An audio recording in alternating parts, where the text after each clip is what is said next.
You know, well, first of all, it's been great being here, spending a little time with you guys, scooping ice cream for you.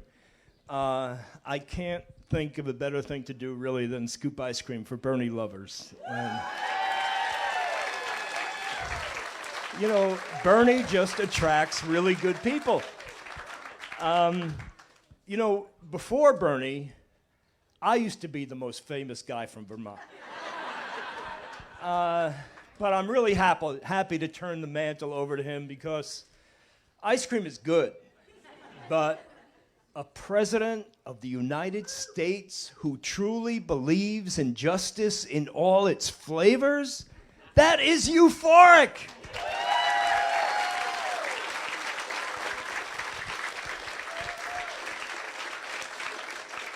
I've been Bernie's constituent for 40 years. I've never campaigned for a presidential candidate before, but Bernie has inspired me. He's the real deal. He's inspired me not because of what he says, but because of the actions that he actually takes. You can believe what he says, but more than that, he does it. He's got a vision, but he's also got the tenacity to bring it home. Bernie makes things happen that people thought could never be accomplished. He's not a politician in the usual sense of the word. He's a fighter for justice, social, racial, economic, and environmental. In 1981, when Ben & Jerry's was first starting out, Bernie became mayor of my city. He defeated a long-term, old crony, Democratic machine politician, and he changed the city from one that was being run for the benefit of the entrenched business community to one that was being run for the people. His first act was to cancel plans to privatize the shore of Lake Champlain with ultra-expensive high-rise condominiums and instead turn it into a public park that was open for all.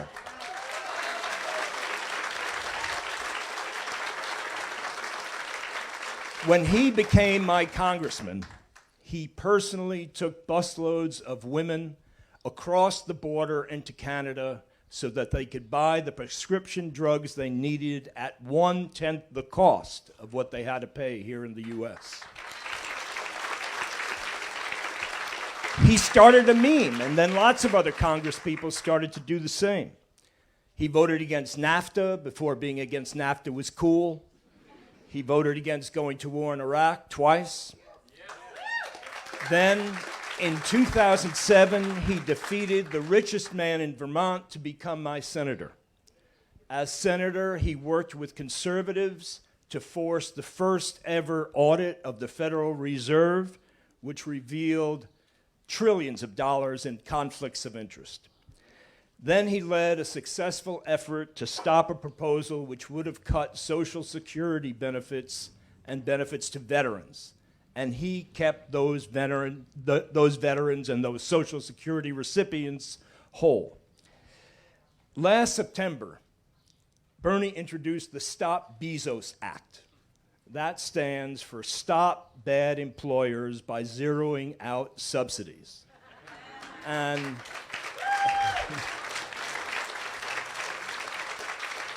essentially what it does is that, for big employers that are paying really lousy wages, their employees are forced to go on food stamps and Medicaid to get their basic needs met.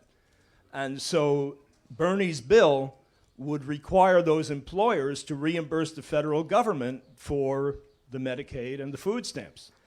A month after he introduced it, Jeff Bezos of Amazon raised their minimum wage to $15 an hour.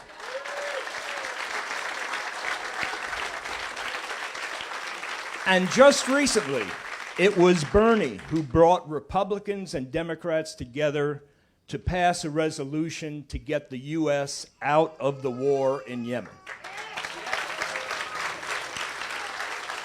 All in all, Bernie's been in Congress and the Senate for over 30 years, And it's that experience in the trenches, in the cesspool of what is our political system today, that will enable him, with the help of all of us, to finally flush the crap down the drain.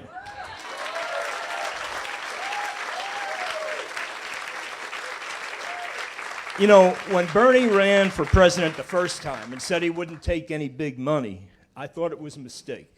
I thought he'd never raise enough money to run a successful campaign. But then I came to understand it. Bernie knows that if he can't have a huge army of supporters to get him into the White House, that he will never be able to accomplish anything that he wants to do in the White House because he needs that huge army of all of us behind him. So, what do I think about Bernie the man? Well, he's always been the same. He never wavers. He has a clear vision for how to make America kind again.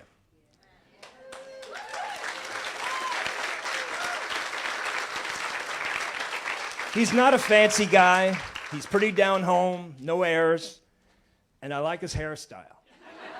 That never changes either. He doesn't go with the trends. He sets the trends. Small donor-funded campaigns, universal health care, free public colleges and universities. Bernie proposed those ideas back in 2015. He led the way. He's already leading the country. Look, this campaign is an historic opportunity. Finally, we have a chance to elect a president who was not selected by the insider power brokers, but for the first time in my life, a true candidate of the people.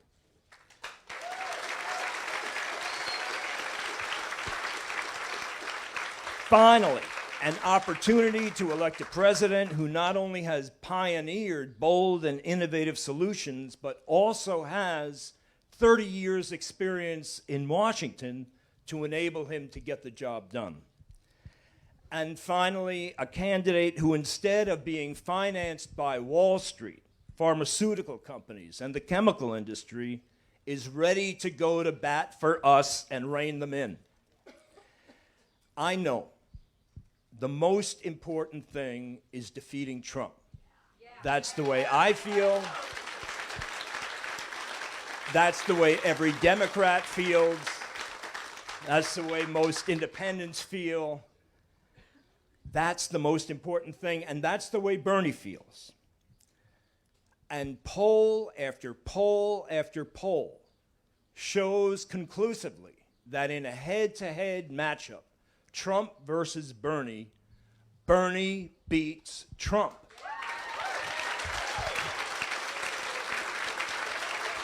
Allow me to repeat that again. Poll after poll after poll shows that in a head-to-head matchup, even in the swing states of Wisconsin and Michigan, in a head-to-head matchup, Bernie beats Trump. Bernie beats Trump. Bernie beats Trump. Bernie beats Trump. Bernie beats Trump. Yes, it's the Bernie beats Trump test.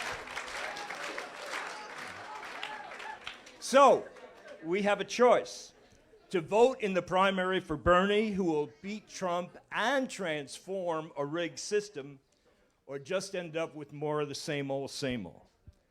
And when he's elected, and I become the minister of ice cream, I promise a pint in every freezer, a sundae in every bowl.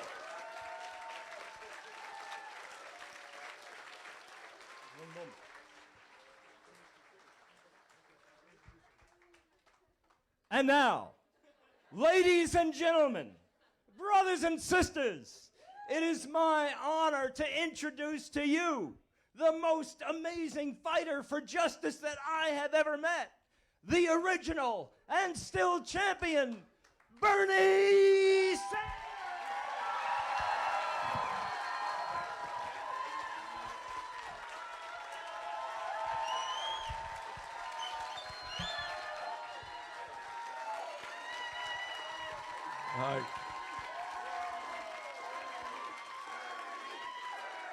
Now, I know you're just saying that because you want that pint of ice cream every month in your freezers. I know that.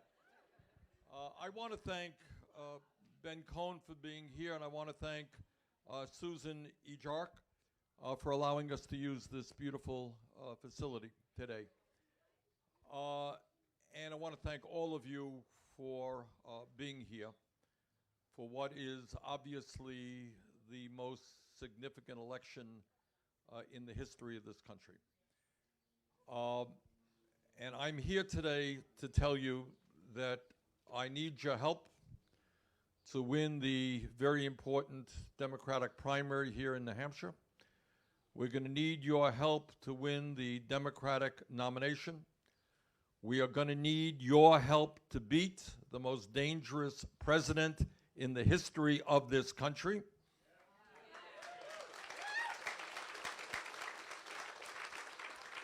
And we're going to need your help the day after the inauguration to transform this country and create an economy and a government that works for everybody and not just the 1%.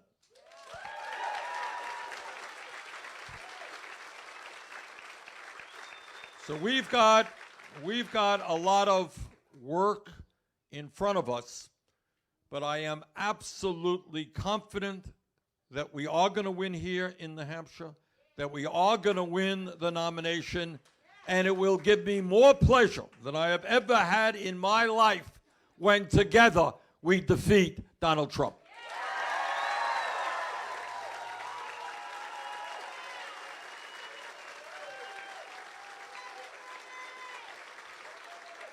Now, I want to say, I don't want to waste a whole lot of time on Trump. He's not worth a whole lot of time. But my dislike of Trump is not just that he's a pathological liar. My dislike of Trump is not just that he told the American people in 2016 that he would provide health care to everybody. Remember that? And then he ended up fighting to throw 32 million people, including many in New Hampshire, off of the health care they already have. My dislike for Trump is not just that he said that his tax proposal would not benefit the wealthy. Remember that? Well, it turns out that over a 10-year period, 83% of the benefits go to the top 1%. He lied about that. And you may remember that when he came to New Hampshire and Vermont and went all over this country, he said, I'm a different type of Republican. I will not cut Medicare and Medicaid and Social Security. Well, he lied about that too. Because if you look at his budgets, massive cuts to Medicaid, $1.5 trillion, massive cuts to Medicare, and billions in cuts to Social Security. So those are reasons enough to dislike Donald Trump and to vote against him. And I hope the people who voted for him in New Hampshire understand that. But there is something even deeper and more visceral in terms of what Trump is trying to do than just throw millions off the health insurance they have.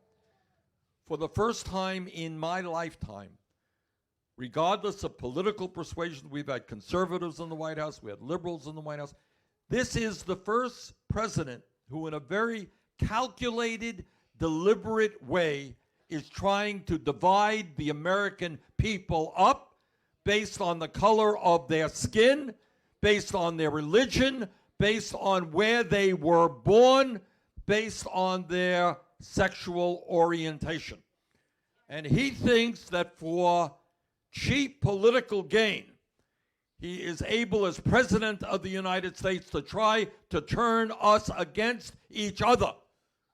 Well, we got news for Donald Trump. That strategy is not going to work. We are going to do exactly the opposite. We're going to bring our people together, black and white and Latino, Native American, Asian American.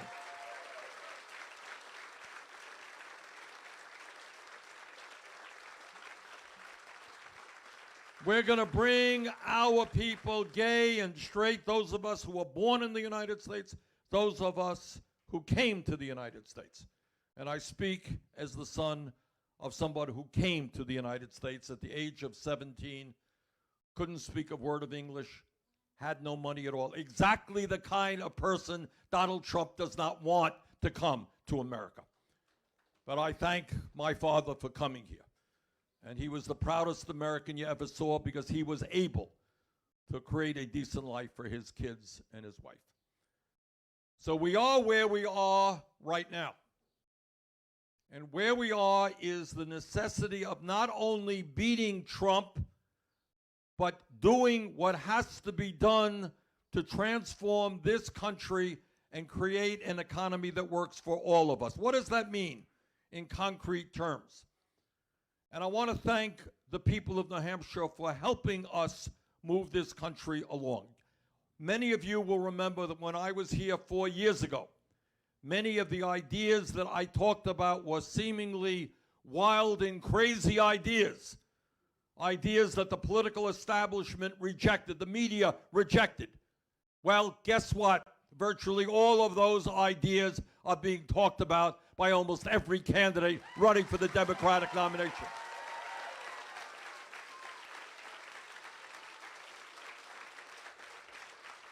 And that transformation of politics and what's possible in America happened not because I was so convincing, it happened because the people of New Hampshire were so convincing. They listened to the ideas. They listened to the ideas, and the political establishment said, you can't do that. You can't raise the federal minimum wage from $7.25 to $15 an hour. You can't double the minimum wage. No one has ever done that. Bernie's crazy. Well, we won New Hampshire by 20 points. Turned out we weren't so crazy.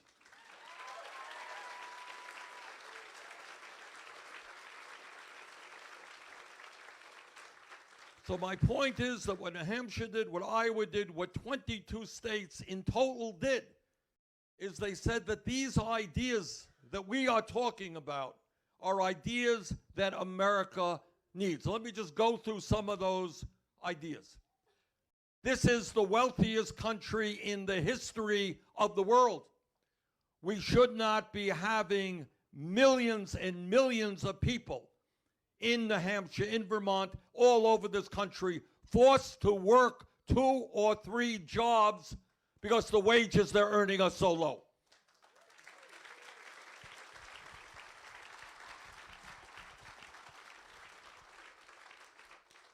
It is not a radical idea. Don't let anybody tell you that it is. That if you work 40 hours a week, you should not be living in poverty. 4 years ago, $15 an hour was an impossible dream. Well, I'm here to tell you that 7 states have passed legislation raising that minimum wage to $15 an hour.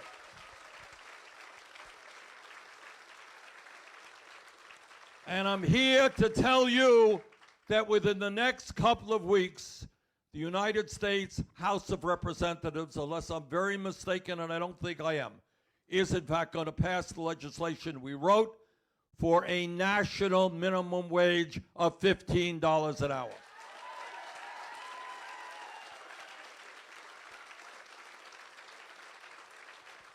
Now, nobody here thinks that $15 an hour is going to get anybody rich. It is a minimum, and we have to do better than that. We have to create jobs to pay a lot more than that. 4 years ago, when I was here in New Hampshire, I came up with a quote-unquote radical idea.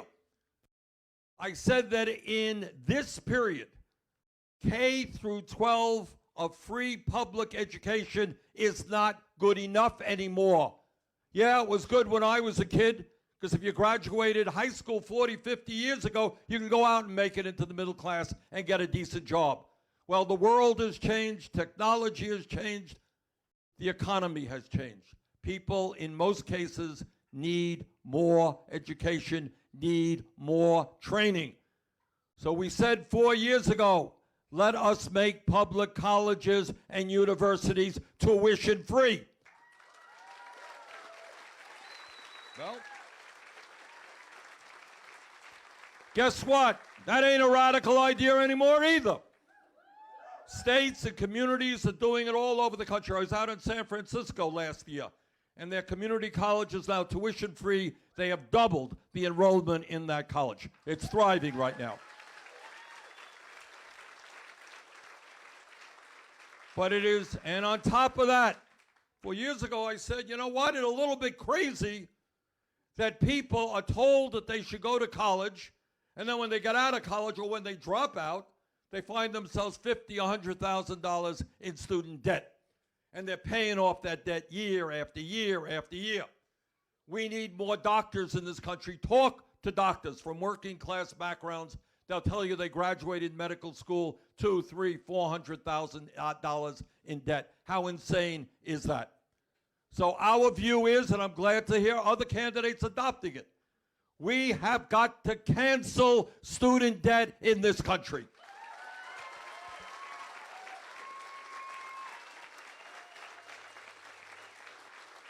Well, I'm told by my opponents, I'm told by my critics, I'm told by the editorial pages all over America, irresponsible. It's very expensive. It is expensive. But if we could bail out the crooks on Wall Street, we could cancel student debt for the millennial generation.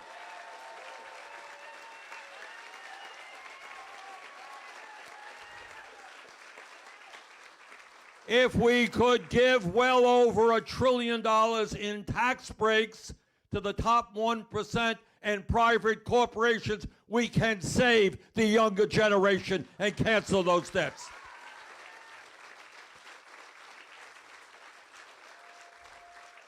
If we can spend more than 10 times on the military than other countries are spending, more than the next 10 countries are spending, we can cancel student debt. And the reason I propose that is not only because it's the right thing to do. The reason is we have, for the first time in the modern history of this country, our kids will have a lower standard of living than their parents if we don't turn that around. They are going to leave school or enter the workforce with more debt. They're going to earn lower real wages than their parents earned 20 years ago, and they're going to have a much harder time buying their first home. So I think it's time we gave that generation a break, a generation that suffered as a result of the Wall Street crash, and we're going to ask Wall Street, who we bailed out, to help bail out that generation.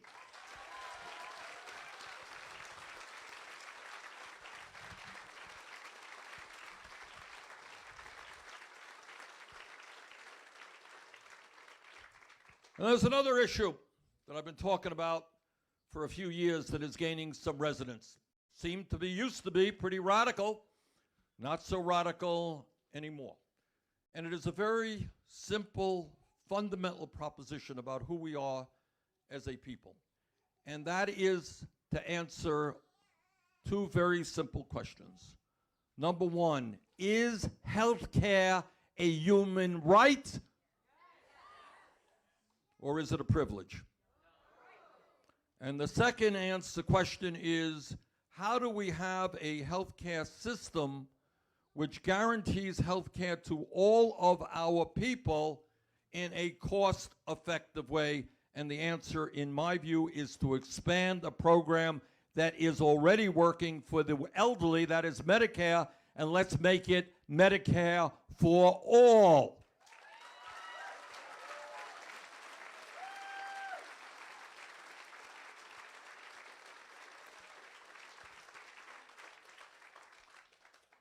Now, here is what is going on with the healthcare system now. What is the function of healthcare today? You got it. That's it. Everybody knows that. Here's the facts. We pay the highest prices in the world for prescription drugs. Anybody having a hard time paying for their prescription drugs? You got elderly people cutting their pills in half. Want to hear insanity, dysfunctionality? 1 out of 5 Americans who goes to a doctor and gets a prescription cannot afford to fill that prescription because the prices are so high. How insane is that? All right. Meanwhile, last year, the top 10 drug companies made $69 billion in profit. All right? So we got a simple message for the drug companies. You will lower prescription drug prices in this country in half. All right? At least. That's right. And that is not a radical idea, because that will simply bring us to where the rest of the world is. Some of you may know that 20 years ago, I took Vermonters over the Canadian border to buy prescription drugs, and a lot of people are doing that, but we shouldn't have to leave our own country.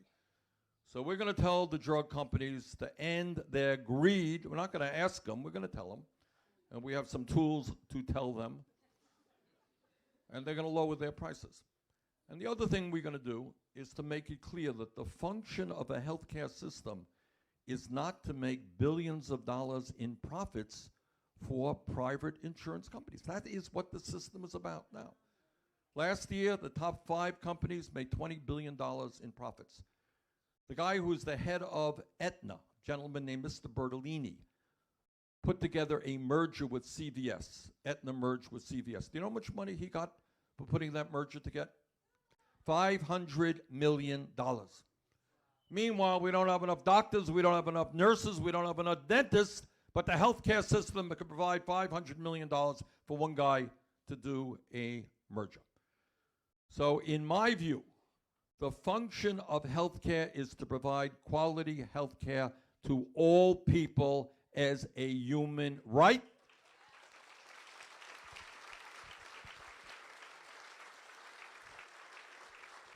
And under our Medicare for All program, the vast majority of the American people will save money on their health care, because this system is far more efficient. There's another issue out there raised 4 years ago. I was asked at some national debate, TV debate, about what I considered to be the major national security crisis facing this country. And people thought I would say ISIS or Al-Qaeda or China or Russia, all of which are serious problems. You know what my answer was? What was my answer? That's exactly right. That was true 4 years ago, and now people understand how true it is. All over the world, scientists and lay people understand that the future of this planet rests on the need for us to act extremely boldly in transforming our energy system away from fossil fuel to energy efficiency and sustainable energy. You all know that the leading scientists in the world told us that we have all of 12 years, less now, to make that transformation. So here's my promise to you. Because climate change is not a New Hampshire issue, it's not a Vermont issue, it's not an American issue, it is a global issue. And as President of the United States, I will not do what Donald Trump does and think that climate change is a hoax. What I will do as President of the most powerful nation on earth is reach out to every country on earth, because this is a global issue, and say to them, maybe, just maybe, instead of spending $1.5 trillion on weapons of destruction, killing each other, maybe we should come together as a planet, put that money into transforming our energy system and saving the planet.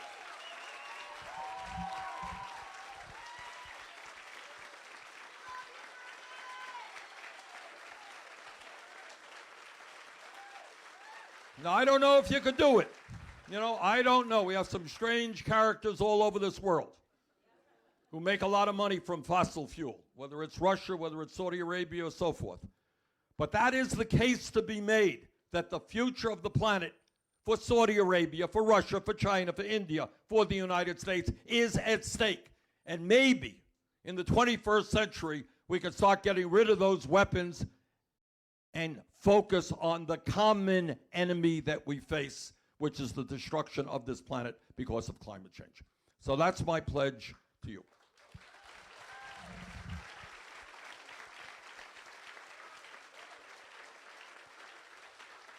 Now, All of you know that there are a lot of Democratic candidates who are running for the nomination. I know most of them. A lot of them are in the Senate. They are friends of mine. And you're never going to hear me disparage them. They're serious and good people.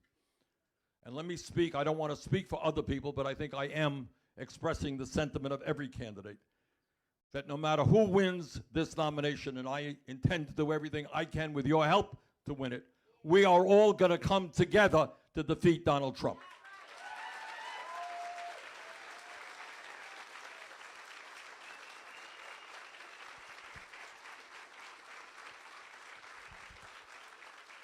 But people, I am often asked, by the people, by media and so forth, is what distinguishes your campaign? Other people adopting your ideas, what makes you different other than your youthful vitality?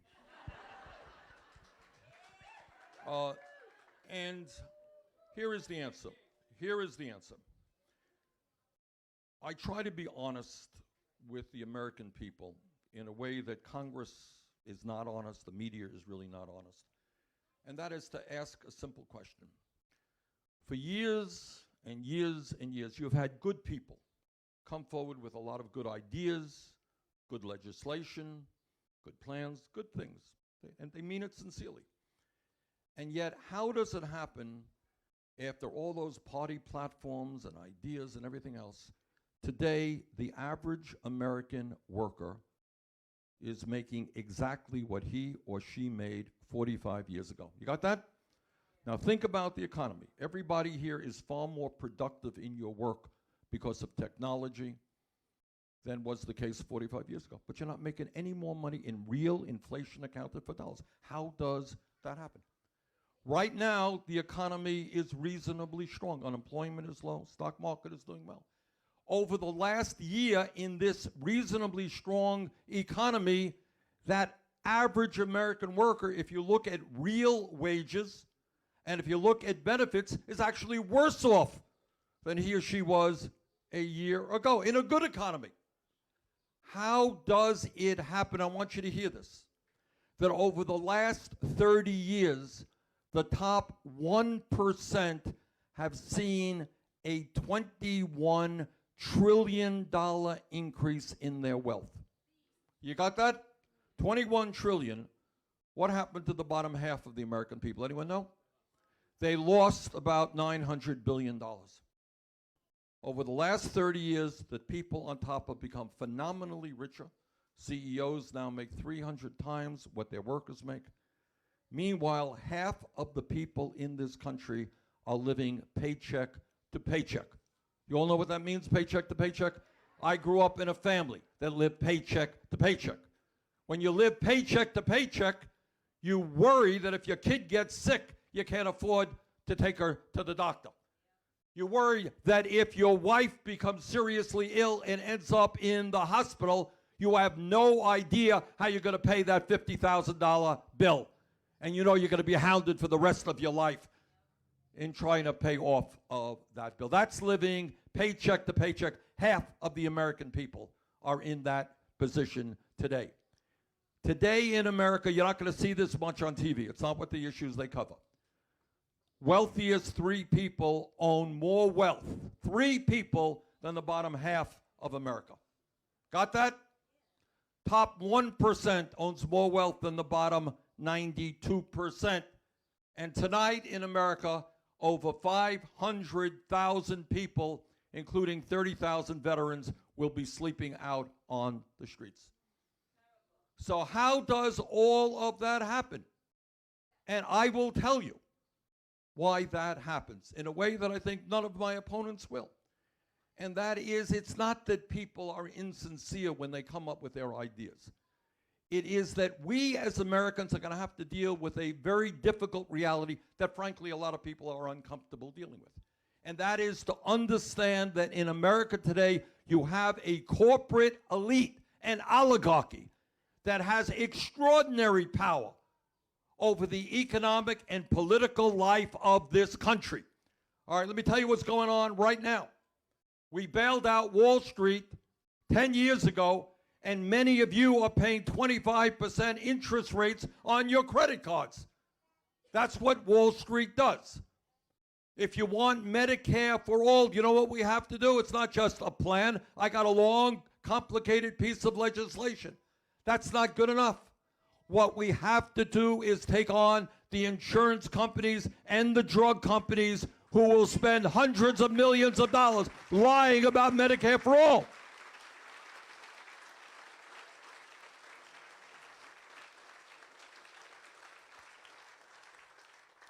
You want to tackle the existential threat of climate change and save the planet? Well, you know what we're going to have to do? It's not coming up with a 48-page program. It is having the courage to take on the greed of the fossil fuel industry and to tell them that their short-term profits are not more important than the future of this planet.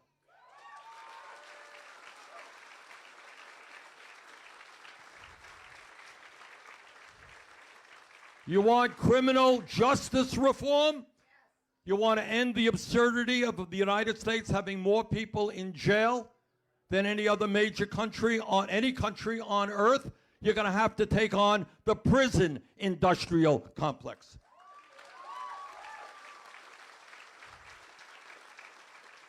You want to get our national priorities right and improve education in this country and make sure that teachers get the respect and the remuneration that they deserve? You want to have universal child care in this country? Well, you're going to have to take on the military-industrial complex. You want tax reform in this country so that major corporations like Amazon, $11 billion in profits last year, owned by the wealthiest guy in America, did not pay 1 penny in federal income tax? You want to deal with that? Well, you're going to have to take on the entire 1%.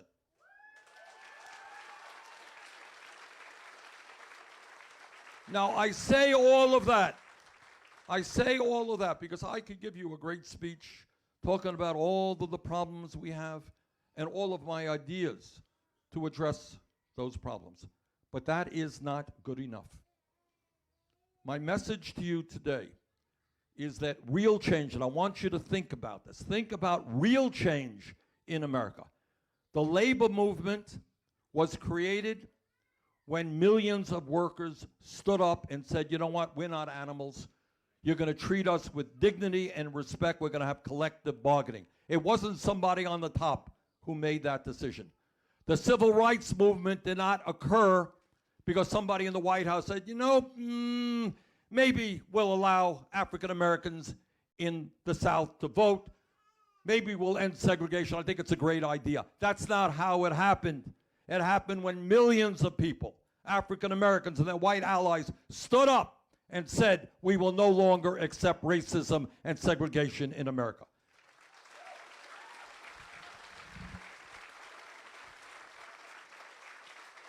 A 100 years ago, and the kids don't know that. The children don't know that. 100 years ago, women in America did not have the right to vote. In many cases, couldn't get the education they wanted to get, couldn't do the work they wanted to do. That didn't happen because somebody in the White House changed that. It happened because women and their male allies stood up and said, we are sick and tired of women being second-class citizens.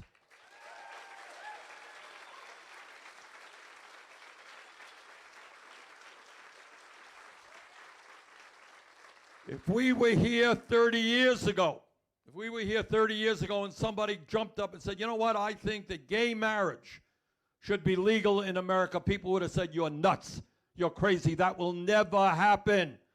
But it did happen because extraordinarily brave people in the LGBT community stood up and said, we are human beings, we will love whom we want to love.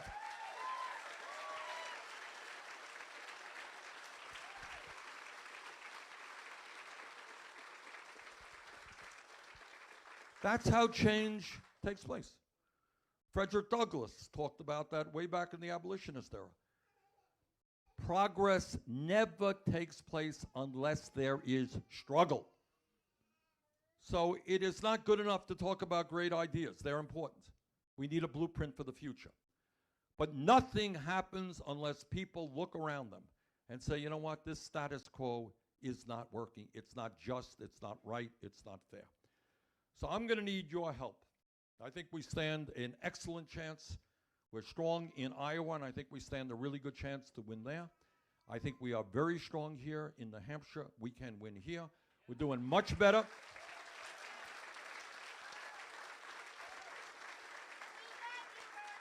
I think we stand a great chance to win in South Carolina and in Nevada and in California. And that is the path toward victory.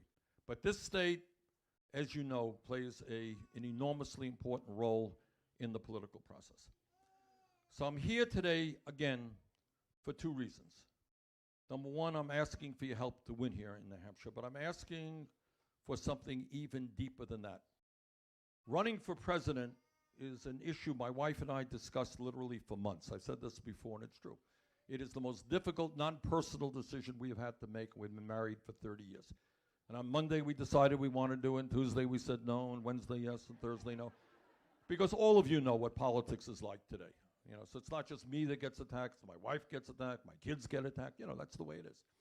All right, it wasn't an easy decision. But we decided to run for two reasons. Number one, I believe that I am the strongest candidate to defeat the worst president in American history.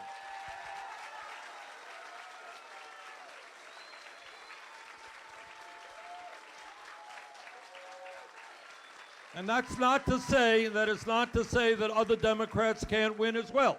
But I think that I am the strongest. I think and polling will tell you that, you know, we got to win in states like Michigan, Pennsylvania, Wisconsin. We're beating Trump in all of those states. We're actually ahead of him in Florida in a recent poll, North Carolina, all right? But that's only half the reason. We've got to beat Trump, that goes without saying. But the other half is where I need your help also. I'm not going to let you go after you win New Hampshire for us. I'm not going to let you go after you win New Hampshire in the general election for us. I need your help the day after the inauguration. Because if you think taking on Wall Street and the insurance companies and the drug companies and the fossil fuel industry and the military-industrial complex is going to be easy, you are mistaken. They are doing very, very well. They're making zillions of dollars in profits. They like the status quo. They have significant power over the media. They have power over Congress. So the only way we beat them, and that's why the message of our campaign is us, not me. All right? Because the only way we transform this country is when millions of people stand up and tell the corporate elite that they will no longer continue to run this country, that it is the American people that will run this country.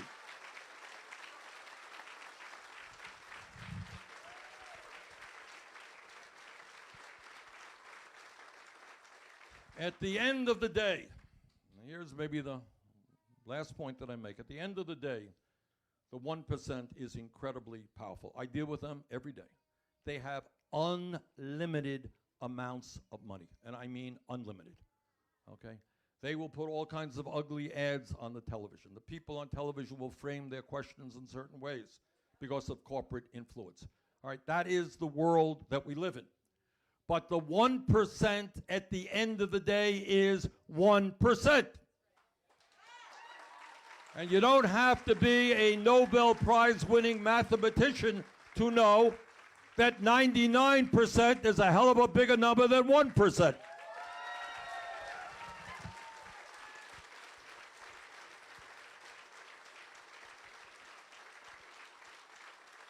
So our job is to bring that 99% together. Our job is to fight against Trump's desire to divide us up and come together as black and white, as Latino, as Native American, as Asian American, as gay, straight, immigrant, native born. And when we stand together and when we keep our eyes on the prize, and that is creating the kind of great America that we know we can create, A nation in which all of our people have a decent standard of living. A nation in which women, not politicians, will control their own bodies.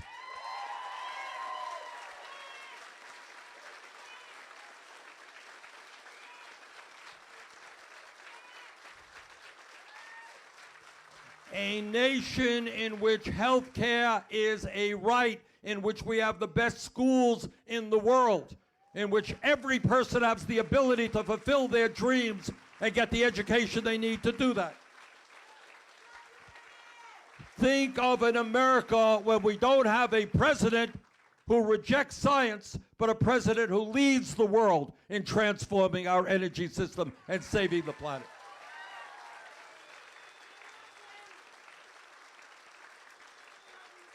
Brothers and sisters, this is not utopian pie-in-the-sky dreaming.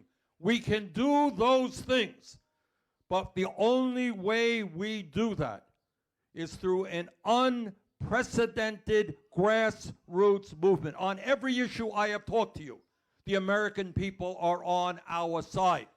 But many of those people, especially those who are hurting the most, are least likely to vote and participate in the political process. So our job is to reach out to the young people, to working people, to poor people, get them involved in the political process, and when we do, we not only win this election, we're going to win it big. Thank you all very much.